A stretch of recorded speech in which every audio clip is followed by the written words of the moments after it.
Hi பா, எல்லாம் எப்படி இருக்கீங்க? இன்றைக்கி நம்ம செரின் வீட்டு சாப்பாடில் ஒரு வெஜ்ஜில் லஞ்ச் மெனு தான் பண்ண போகிறோம். என்ன குழம்பு அப்படின்னா வெங்காய குழம்பு. வெங்காயம் வந்து கொஞ்சம் சின்ன வெங்காயம் அதிகமாக போட்டு நம்ம ஒரு புளிக்குழம்பு மாதிரி ஒன்று பண்ணிவிட்டு அப்புறம் முட்டைக்கோஸ் பொரியல் பண்ண போகிறோம். அப்புறம் குழம்பு தூள் பார்த்திங்கன்னா நம்ம வீட்டில் அரைச்ச சாம்பார் தூளில் தான் நான் உங்களுக்கு குழம்பு செஞ்சு காட்ட போகிறேன்.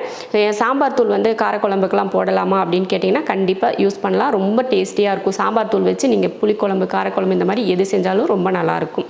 நம்ம வீட்டில் அரைச்ச மசால் பொடி சாம்பார் தூள் நிறைய பேர் கேட்டிருந்தீங்க. அதில் வச்சு தான் இன்றைக்கி நான் சாம்பார் தூள் பண்ண போகிறேன். சாம்பார் தூளோட லிங்க் வந்து நான் கீழே டிஸ்கிரிப்ஷனில் கொடுக்குறேன், நீங்கள் அதை பார்த்துக்கோங்க. இப்போ நம்ம ஃபஸ்ட்டு என்ன பண்ண போகிறோம்னா குழம்பு தாளித்து விட்டுறலாம். இப்போ வந்து ஸ்டவ் ஆன் பண்ணிவிட்டு குழம்பு தாளிச்சிடலாம். இப்போ எண்ணெய் ஊற்றிக்கலாம். எண்ணெய் காஞ்சதுமே கொஞ்சம் வெந்தயம், அடுத்து கருவேப்பிலை,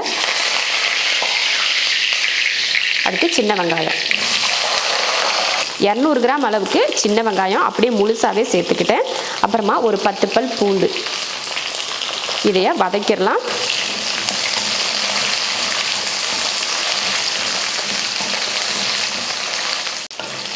வெங்காயம் பார்த்திங்கன்னா இந்த அளவுக்கு நல்லா வதங்கிடுச்சு. இந்த டைமில் பார்த்திங்கன்னா நம்ம தக்காளி சேர்த்துக்கலாம். நான் வந்து 2 தக்காளி எடுத்திருக்கேன்.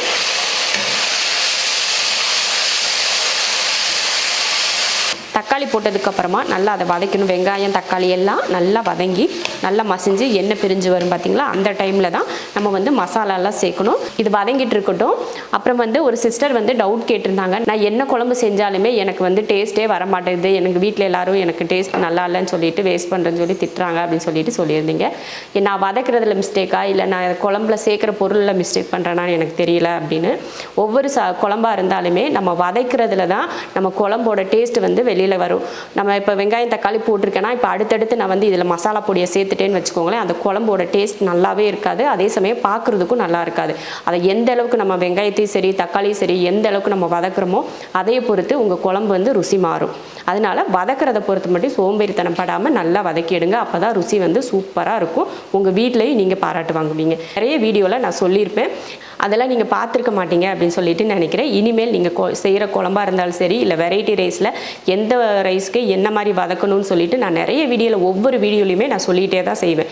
அந்த மாதிரி நீங்கள் பார்த்தீங்கன்னா உங்களுக்கு கண்டிப்பாக புரியும். நம்ம செய்கிற சமையல் வந்து புரியாது அப்படின்னே கிடையாது. கண்டிப்பாக நீங்கள் தெளிவாக பார்த்தீங்கன்னா ஸ்கிப் பண்ணாமல் பாருங்கள். ஒவ்வொரு ப்ராசஸுமே நீங்கள் ஸ்கிப் பண்ணிவிட்டு போயிட்டீங்கன்னா நான் என்ன போட்டேன், அந்த வெங்காயம் தக்காளியை நான் எந்த அளவுக்கு வதக்கினேன், அதுக்கப்புறம் நான் என்ன சேர்த்தேன் அப்படிங்கிறதே உங்களுக்கு தெரியாது.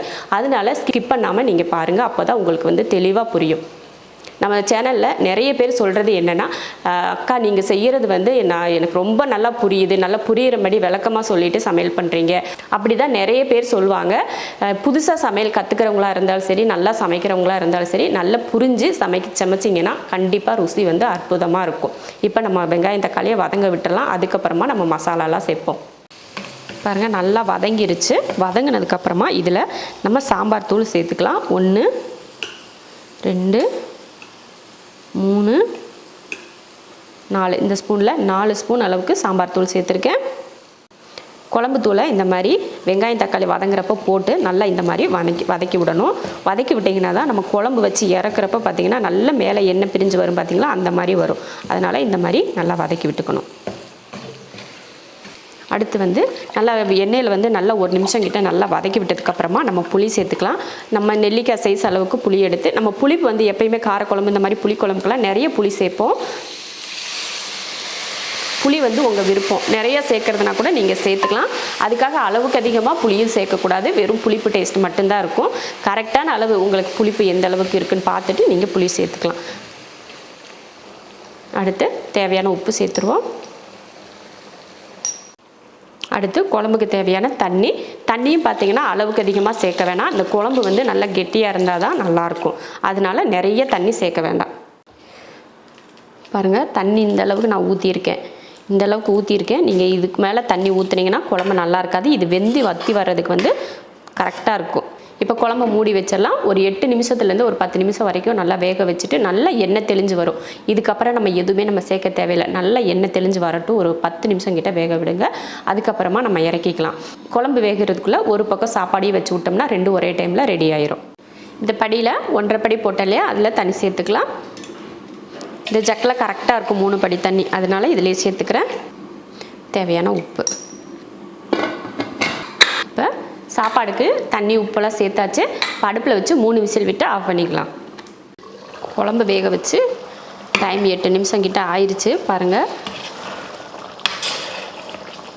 சூப்பராக குழம்பு வந்து இந்த மாதிரி கெட்டி சேர்ந்து வந்துட்டு பார்த்திங்களா. இந்த மாதிரி இருக்கணும். நம்ம இந்த வெங்காய குழம்புலாம் செய்கிறப்போ வெந்தய குழம்பு இந்த மாதிரிலாம் செஞ்சோன்னா பார்க்குறதுக்கு இந்த மாதிரி இருந்தால் தான் சூப்பராக இருக்கும் நம்ம சாதத்தில் ஊற்றி சாப்பிட்றதுக்கு. 8 நிமிஷம் நல்லா ஹை ஃப்ளேமில் வச்சு வேக வச்சுட்டு ஒரு 2 நிமிஷம் வந்து சிம்மில் வச்சிடலாம். ஏன்னா அந்த லாஸ்ட்டில் வந்து நம்ம குழம்புல மேலே நல்லா எண்ணெய் தெளிஞ்சு வரணும் பார்த்திங்களா. அதுக்காக பார்த்திங்கன்னா ஒரு 2 நிமிஷம் நம்ம சிம்மில் வச்சிட்டோம்னா நல்லா எண்ணெய் பிரிஞ்சு வர ஆரம்பிக்கும். அதே போல் இந்த மாதிரி குழம்புக்கு நம்ம சாம்பார் தூள் வந்து நம்ம வீட்டில் அரைச்சிருக்கோம். அதோட லிங்க் வந்து நான் உங்களுக்கு கீழே கொடுக்குறேன். இது சாம்பார் தூள் போடலாம். அப்புறமா குழம்பு தூள் இருந்துச்சுன்னா நீங்கள் குழம்பு தூள் கூட சேர்த்துக்கலாம். அது ரெண்டும் இல்லையா, மிளகாத்தூள் மல்லித்தூள் இது 2 மட்டுமே போட்டு நீங்கள் செய்யலாம். நம்ம கிச்சனில் பார்த்திங்கன்னா நிறைய காரக்குழம்பு வெரைட்டியெல்லாம் போட்டிருக்கோம். அது பார்த்திங்கன்னா அதே மெத்தடில் கூட நீங்கள் இந்த மாதிரி பண்ணலாம்.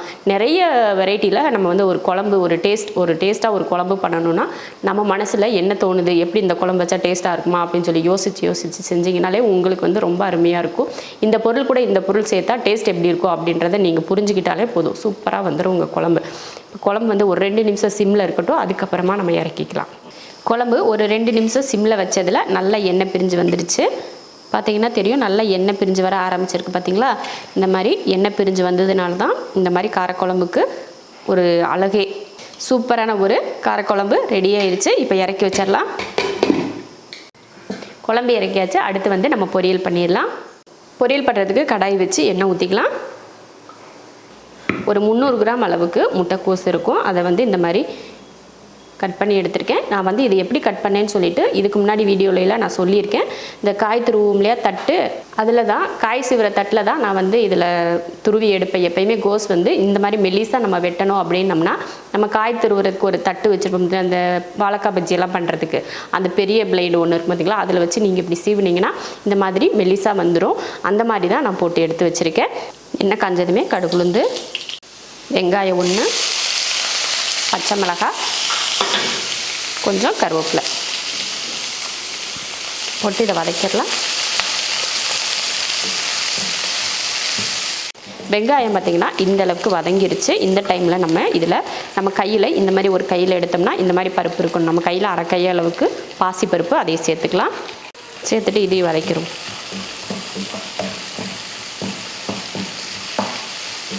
இப்போ முட்டைக்கோஸ் சேர்த்துருவோம்.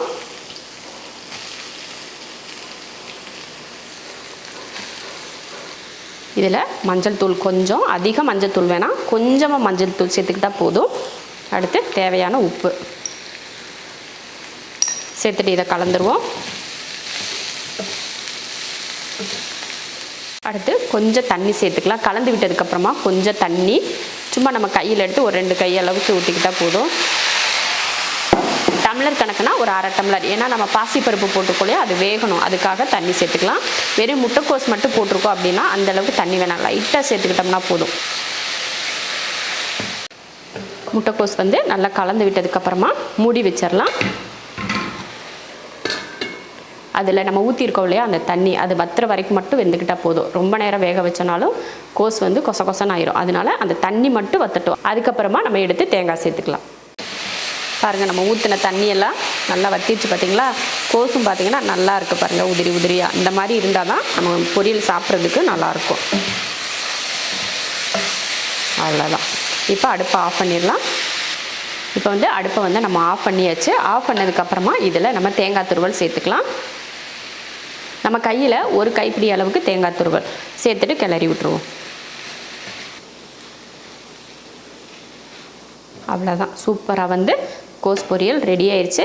அப்புறமா உங்களுக்கு ஒரு டவுட் இருக்கும், பாசிப்பருப்பு வந்து இப்படி நீங்கள் கொஞ்ச நேரம் தான் வேக வச்சுருக்கீங்களே வெந்துருமா அப்படின்னு சொல்லி நீங்கள் நினைப்பீங்க. கண்டிப்பாக பாசிப்பருப்பு வெந்துடும். ஏன்னா நம்ம இந்த பொரியலில் சேர்க்குற பருப்பு வந்து ரொம்ப குலையக்கூடாது, லைட்டாக அந்த கடிச்சு சாப்பிட்ற அளவுக்கு வெந்திருந்தால் போதும். அதனால நம்ம கரெக்டாக அந்த தண்ணி ஊற்றிருக்கோம் இல்லையா, அந்த தண்ணியில் வேகிறதுக்கு நம்ம கடிச்சு சாப்பிட்ற அளவுக்கு கரெக்டாக வெந்திருக்கும்.